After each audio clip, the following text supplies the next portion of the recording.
சனிப்பெயர்ச்சி, குருப்பெயர்ச்சி, ராகுகேது பெயர்ச்சி பலன்கள், பரிகாரங்கள் அனைத்தும் வருகிறது. காவியா தாரா யூடியூப் சேனலை சப்ஸ்கிரைப் செய்யுங்கள். பெல் பட்டனை ஆல் கிளிக் பண்ணுங்கள். நாங்கள் போடும் அனைத்து வீடியோக்களும் உங்களுக்கு உடனே வந்து சேரும். பல கோவில்களின் அற்புதமான தகவல், பல அற்புதமான அதிசயங்கள் உங்களை வந்து சேரும். வீடியோக்குள் போகலாம்.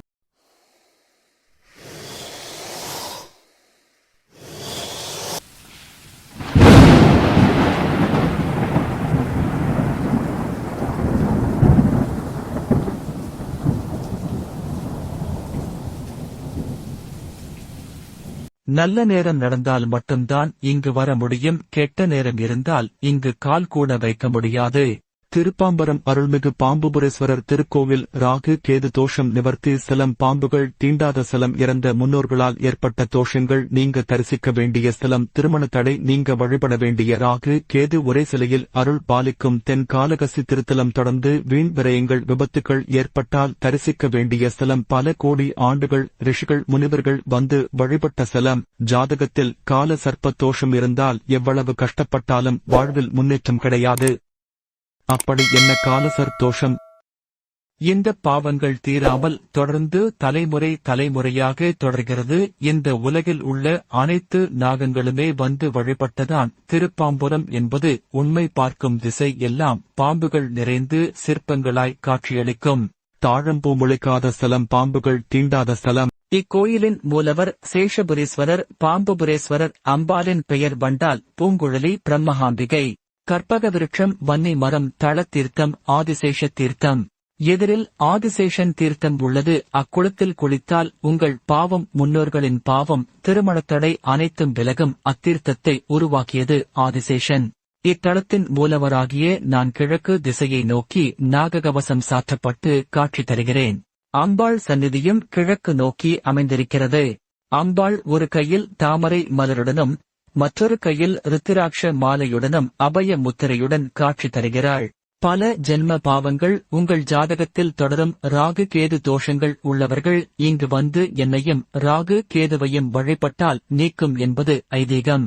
சொல்கிறேன் உங்களுக்கு. ராகு கேது யார், அவர்கள் எப்படி தோன்றினார்கள், ஒருவர் எப்படி இருவரானார் என்பதை தெரிந்து கொள்ளுங்கள். முன்னொரு காலத்தில் பார்க்கடலை தேவர்களும் அசுரர்களும் இருவரும் கடையும் போது யாரும் எதிர்பாராமல் அங்கு ஆலக்கால விஷம் வெளிவருகிறது. அதைக் கண்டு தேவர்கள் பயந்து என்னை வந்து தஞ்சம் அடைந்தனர். விஷத்தை நான் உட்கொண்டேன், அனைவரையும் காப்பாற்றினேன். அனைவரும் அந்த பார்க்கடலை திரும்பக் கடைந்தனர். அப்போது அமிர்தம் அங்கு வந்தது. அதை எம்பெருமான் மோகினி அவதாரம் எடுத்து தேவர்களுக்கு அமிர்தத்தை தந்தார். அதில் ஒரு அசுரன் மட்டும் திருட்டுத்தனமாக அமிர்தத்தை பருகிவிடுகின்றான். அவன் பெயர்தான் பர்பான். இதை அறிந்த எம்பெருமான் தன் சக்கரத்தை விட்டு அவன் தலையை கொய்து விடுகிறார். 2 துண்டுகளாக அவன் தலையும் உடலும் தனித்தனியாக பூமியில் வந்து விழுந்து விடுகிறது. ஆனால் உயிர் மட்டும் உடலில் இருந்து பிரியவில்லை. உடனே அவன் என்ன செய்வது என்று தெரியாமல் அவன் தன் தவறை உணர்ந்து மன்னிப்பு கேட்க ஒரு பாம்பின் தலையை அவன் உடலில் வைக்கப்படுகிறது. அவன் தான் ராகு. தனியாக கிடந்த உடலில் பாம்பு தலை வைக்கப்படுகிறது. அவன் தான் கேது. நன்றாக அறிந்து கொள்ளுங்கள். ஒருத்தர் 2 பேர் ஆனார்கள் என்பதுதான் ராகு கேது. திருப்பாம்புரம் பாம்பின் உடலில் மனிதனின் தலை. அவன்தான் ராகு. மனிதனின் உடலில் பாம்பின் தலை. அவன்தான் கேது. இங்கு இருவரும் ஒரே உடலில் ராகுவும் கேதுவும் அமைந்துள்ளனர். அது மட்டும் இல்லாமல் அவர்கள் பெற்ற சாபத்தையும் போக்கிய தலம் இத்தலம். முன்னொரு காலத்தில் விநாயகர் என்னை வந்து வணங்கிய போது என் கழுத்தில் இருக்கும் பாம்பு தன்னையும் வணங்குவதாக நினைத்து கர்வம் கொண்டது. இருக்கும் இடத்திலிருந்து காத்தல், அழித்தல், படைத்தல் என்று இருக்கும். நான் என் கழுத்தில் இருக்கும் பாம்பின் மனதை அறிய மாட்டேனா? அதை அறிந்த நான் பாம்பு செய்த தவறை புரிய வைக்க வேண்டும் என நினைத்து பாம்பினத்தையே சபித்து விட்டேன். அதனால் யாருக்குமே சக்தி இல்லாமல் ஆடிப்போகின்றனர். ராகு கேது வாசுகி ஆதிசேஷன் கார்கோடன் தன் தெய்வீக சக்தியை இழந்து விடுகின்றனர். தன் மனம் உடைந்து அனைத்து பாம்புகளும் மகா சிவராத்திரியில் ஆதிசேஷன் தலைமையில் முதல் ஜாமத்தில் கும்பகோணம் நாகேஸ்வரரையும், 2ஆம் ஜாமத்தில் திருநாகேஸ்வரம் நாகநாதரையும், 3ஆம் ஜாமத்தில் திருப்பாம்புரம் பாம்புபுரேஸ்வரர், 4ஆம் ஜாமத்தில் நாகூர் நாகநாதரையும் வழிபட்டு சாப விமோசனம் பெற்றார்கள். மிகவும் பிரசித்தி பெற்ற தலம் திருப்பாம்பரம். ராகு கேது பெயர்ச்சியின் போது நான் மிகவும் சிறப்பாக இங்கு காட்சியளிப்பேன். ராகு கேது தோஷம் நீங்கும், அனைத்து பிரச்சனைகளும் உங்கள் வாழ்வில் இருந்து விலகும், சந்தோஷமாக நீங்கள் வாழ வரமளிப்பேன். ராகு கேது தோஷம் எதற்காக வருகிறது, எப்படி வருகிறது? முன் ஜென்மத்தில் பாம்புகளை கொன்றாலோ இல்லை அதை துன்புறுத்தி அடித்தாலோ இந்த தோஷம் வரும் என சொல்லப்படுகிறது. முன்னோர்கள் செய்த தவறுகள், பாவங்கள் அது தீர்க்கப்படாமல் நம் தலைமுறைகளை தொடர்கிறது. அதனால் பல கொடிய நோய்கள் நம்மை தாக்குகிறது. அது மட்டும் இல்லாமல் ஒரு சில குடும்பத்தில் ஆண் வாரிசு என்பதே பிறக்காது, சில குடும்பத்தில் பெண் வாரிசு பிறக்காது. குழந்தைகள் வளர வளர பல கஷ்டங்களை சந்திக்க வேண்டியிருக்கும். இப்பொழுது சில விஷயங்களை சொல்கிறேன், தெரிந்து கொள்ளுங்கள். அது என்ன என்று. ராகு என்பது அப்பாவழி தாத்தாவை குறிக்கிறது, கேது என்பது அம்மாவழி தாத்தாவை குறிக்கிறது. ஜாதகத்தில் ராகு கேதுவின் எந்த கிரகம் கெட்டு இருந்தாலும் அதுக்கேற்ற மாதிரி அடுத்து வர சந்ததிகள் பாதிக்கப்படும். முக்கியமாக முன்னோர்களால் யாராவது 2 திருமணம் செய்திருந்தாலும், இல்லை சொத்து தகராறு, பெண் விஷயத்தில் தவறுகள், சண்டைகள் அல்லது தற்கொலை செய்து கொண்டு இருந்திருந்தால் ஜாதகத்தின் வழி வழியாக இந்த தோஷம் வரும் என்பது தெரிந்து கொள்ளுங்கள். குலதெய்வ சாபமாக இது தோன்றும். பலருக்கு குலதெய்வமே தெரியாமலும் போகும் என்பதுதான் உண்மை. அதை மீறி குலதெய்வத்தை வழிபட்டாலும் குடும்பத்தோடு போகும்போது விபத்து ஏற்பட காரணமாகும். இந்த தோஷத்தால் தான் இப்படிப்பட்டவர் கோவிலுக்கு வந்து பரிகாரம் செய்தால், சிவனுக்கு பாலாபிஷேகம் செய்து வழிபட்டால் கட்டாயம் குலதெய்வ சாபம் நீங்கும். ஜாதகத்தில் ராகு கேது லக்கினத்தில் இருந்தாலும், லக்னத்திற்கு 2ஆம் வீடு, 4ஆம் வீடு, 5ஆம் வீடு, 7ஆம் வீடு, 8ஆம் வீடு, 12ஆம் வீடு ஆகிய இடத்தில் இருந்தால், அப்படி உங்க ஜாதகத்தில் இருந்தால் செவ்வாய், வெள்ளி மற்றும் ஞாயிற்றுக்கிழமைகளில் ராகு காலத்தில் இங்கு வந்து விளக்கேற்றி எங்களை வழிபட்டால் உங்கள் கஷ்டமும் பிரச்சனையும் நீங்கும். முக்கியமாக உங்களுக்கு ஜாதகத்தில் எங்கு தசை நடந்தால், அதாவது ராகு கேது தசை நடக்கிறதா என்று பாருங்கள். உங்கள் ஜாதகத்தில் நாங்கள் எங்கிருக்கிறோம், எந்த நிலையில் இருக்கிறோம் என்பதை தெரிந்து கொள்ளுங்கள். உங்களுக்கு எந்த தோஷம் இருக்கிறது என்பதை பார்த்து அதற்கு ஏற்றாற்போல் நீங்கள் வழிபட்டால் உங்கள் பிரச்சனை எல்லாமே நீங்கும். 12 வகையான சாபங்கள் தீர்த்த தளம்.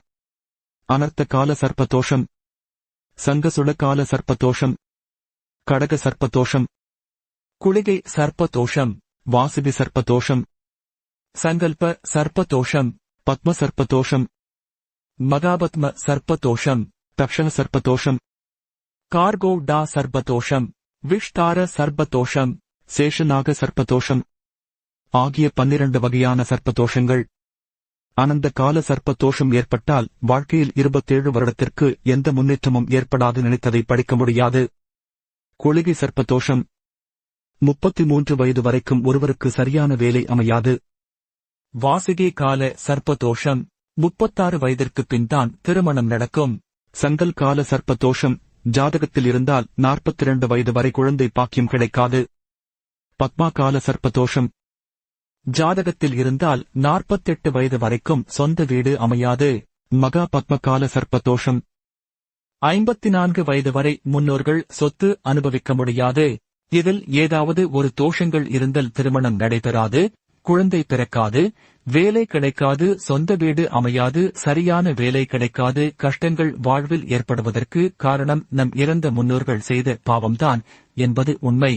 உங்களுக்கு ராகு தசை நடந்தால் இங்கு இருக்கும் சிவபெருமானை வணங்கி விஷ்ணு துர்க்கைக்கு உங்கள் பிரச்சனைக்கு ஏற்றால் போல் விளக்கேற்றி வழிபட்டால் உங்கள் பிரச்சனை தீர்க்கப்படும். கேது தசை உங்களுக்கு நடந்தால் இங்கிருக்கும் விநாயகப் பெருமானுக்கு அருகம்புல் மாலை சாற்றி விளக்கேற்றி வழிபட்டால் உங்கள் பிரச்சனை தீர்க்கும். பஞ்சு தெரியால் விளக்கேற்ற வேண்டும். விளக்கேற்றும் போது அனைத்து பிரச்சனைகளும் தீர்ந்துவிடும் என்று நம்பி விளக்கேற்ற வேண்டும். முக்கியமாக ஜோடி திரிதான் போட்டு விளக்கேற்ற வேண்டும். அகல் விளக்கு தீபம் ஏற்ற வேண்டும். அகல் விளக்கு மிகவும் விசேஷமானது. இதில் பஞ்சபூதங்களும் அடங்கியுள்ளது. விநாயகப் பெருமானுக்கு ஒரு தீபமும் ராகு கேதுவாகிய எங்களுக்கு 9 தீபமும் நீங்கள் ஏற்ற வேண்டும். ஒவ்வொரு பிரச்சனைக்கும் ஒவ்வொரு எண்ணிக்கையில் தீபம் ஏற்றி எங்களை வழிபட்டால் உங்கள் பிரச்சனை எல்லாமே தீர்க்கப்படும். திருமணம் நடக்க 7 நெய் தீபம், குடும்பம் செழிக்க வருமானம் பெருக 2 தீபம், ஒரு விளக்கு நெய் தீபம், இன்னொன்று சுத்தமான நல்லெண்ணெயில் ஏற்ற வேண்டுமாம். சொந்தமாக வீடு வாங்க வீடு கட்ட 4 நெய் தீபங்கள், குழந்தை பாக்கியம் கிடைக்க 5 நெய் தீபங்கள், ஆயுள் பெருக 8 விளக்கெண்ணெய் தீபம், ஆரோக்கியம் கிடைக்க, உடல் நலம் பெருக, நோய் நீங்க, எதிரி பயம் நீங்க 6 நல்லெண்ணெய் தீபம், தொழில் வியாபாரம் லாபம் கிடைக்க 11 நெய் தீபம், வீண் விரயம் வராமல் இருக்க, மருத்துவமனையில் இருந்து வீடு திரும்ப 12 நல்லெண்ணெய் தீபம் என ஏற்றி வழிபட்டால் சிறப்பான பலன் உண்டாகும். ராகுவும் கேதுவும் ஆகிய நாங்கள் ஒரே சிலையில் அமைந்துள்ள என்பது மிகவும் சிறப்பு. நாங்கள் இருவருமே ஒருவர்தான். வெளிநாட்டுக்கு செல்ல முடியாமல் இருப்பவர்களில் வெளிநாட்டிற்கு அழைத்துச் செல்லும் கிரகம் நான் தான். நீங்கள் வெளிநாடு செல்ல வேண்டும் என்றால் நான் தான் உங்களை அழைத்துச் செல்வேன். உங்க ஜாதகத்தில் 9 கிரகங்கள் இருக்கும். அதில் ராகுவாகிய நான் தான் உங்களை வெளிநாட்டிற்கு அழைத்துச் செல்லும் கிரகம் என்று தெரிந்து கொள்ளுங்கள். இங்கு வந்து சிவபெருமானையும் ராகு கேதுவாகிய எங்களை வந்து ஜென்ம நட்சத்திரம் நாளில் வஸ்திரம் அளித்து எங்களை வணங்கினால் வெளிநாட்டிற்கு நீங்கள் செல்லும் அமைப்பு கிடைக்கும்.